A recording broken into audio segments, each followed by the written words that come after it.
नमस्कार, आप देख रहे हैं एनएमएफ न्यूज।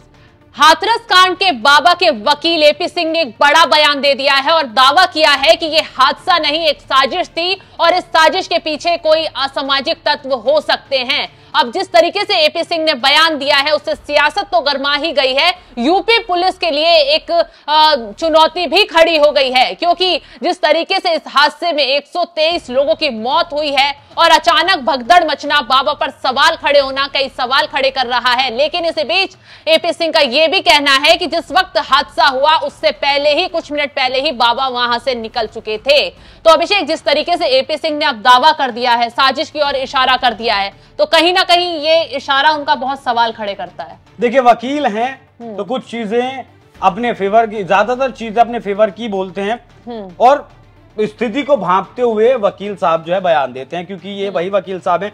मुझे लगता है कि ये वकील इस मामले में बाबा की तरफ से बहुत अहम भूमिका निभाने वाले हैं, क्योंकि पहला बयान जब बाबा की तरफ से दिया गया इस पूरे मामले पर, एक दिन बाद उसे भी यही लेकर आए, इन्होंने मीडिया में पब्लिक किया उस बयान को एपी सिंह ने। उसके बाद भी जो है बाबा के केस की लगातार पैरवी कर रहे हैं देव प्रकाश मधुकर, जो जिसे पुलिस ने मुख्य आरोपी बनाया है इस मामले में, सत्संग का जो मुख्य आयोजन करता था, उसका भी केस यही लड़ रहे हैं। उसकी भी जब कोई बात सामने आई तब भी बाबा ने कहा।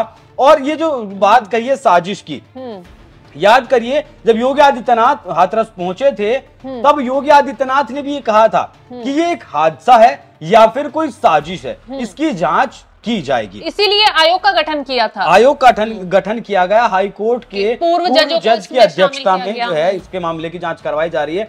तो आप समझिए कि योगी आदित्यनाथ शुरू से ही इस मामले की जांच करवा रहे हैं, साजिश समझकर। ऐसा तो नहीं है कि एपी सिंह जैसे बाबा पर अब गाज गिर रही है, उनकी संपत्तियों को भी खंगाला जा रहा है, तमाम सेवादारों को गिरफ्तार किया जा रहा है, ये जांच को भटकाने की कोशिश तो नहीं है कि अगर ये जांच को साजिश की ओर इशारा कर देंगे तो यूपी पुलिस उस और जांच में जुट जाएगी और बाबा कहीं ना कहीं बचते नजर आएंगे।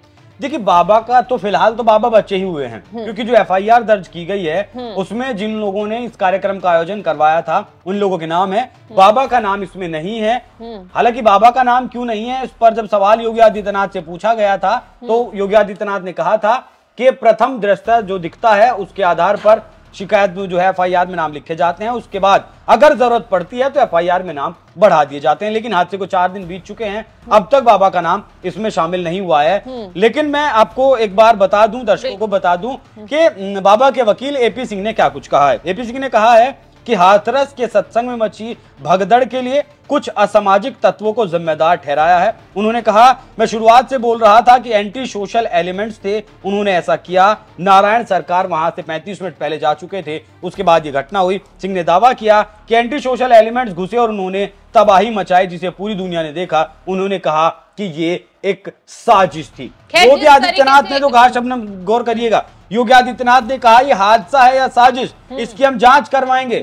लेकिन वकील साहब ने खुले तौर पर यह कह दिया है कि यह साजिश ही थी और लोगों ने वहां जनता को भड़काया है। लेकिन शबनम, जो तस्वीरें वहां से सामने आई हैं उसमें लोग साफ दिखाई दे रहे हैं किस तरीके से वो बाबा की गाड़ी के पीछे चरण रज लेने के लिए भाग रहे हैं। तो जो पीड़ित परिवार हैं, जो पीड़ित लोग सामने आ रहे हैं, जो हादसे में बच गए हैं, घायल हुए हैं, उनका उन्होंने खुद दावा किया है कि जब बाबा वहां पर आए थे तो उन्हें चरणों की धूल लेने के लिए कहा गया। तो कुछ भक्ति में इतने लीन थे कि बाबा को आशीर्वाद लेने के लिए उनके पीछे भाग खड़े हुए। अचानक देखते देखते भगदड़ मच गई बाबा के चरणों की धूल लेने के लिए और उसी वजह से वो हादसा हो गया। हालांकि अब जिस तरीके से एपी सिंह ने दावा कर दिया है तो वाकई में वो कई सवाल और खड़े कर रहा है इस मामले में।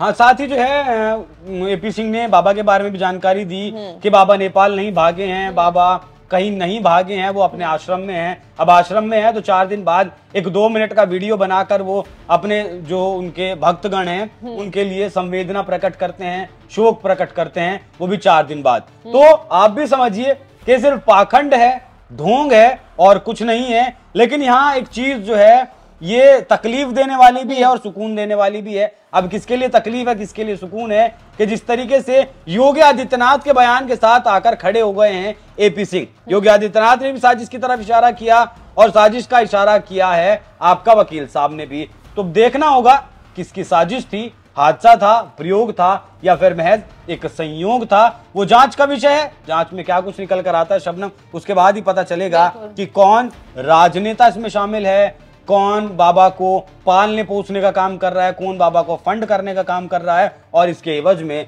बाबा किसको फायदा पहुंचा रहे हैं। जिस तरीके से अब एपी सिंह ने दावा कर दिया है कि ये घटना नहीं थी, हादसा नहीं था, बल्कि साजिश थी। फिलहाल यूपी पुलिस हर मामले की, हर एंगल की तेजी से जांच कर रही है और जल्द ही पूरे हादसे पर दूध का दूध पानी का पानी हो जाएगा, क्योंकि शक्ति बढ़ने पर बाबा भी सामने आ गया और बयान देते हुए कहा है कि उस घटना से दुखी हैं और इस हादसे पर दुख जता रहे हैं। तो फिलहाल तमाम अपडेट के लिए आप बने रहिए हमारे साथ। नमस्कार।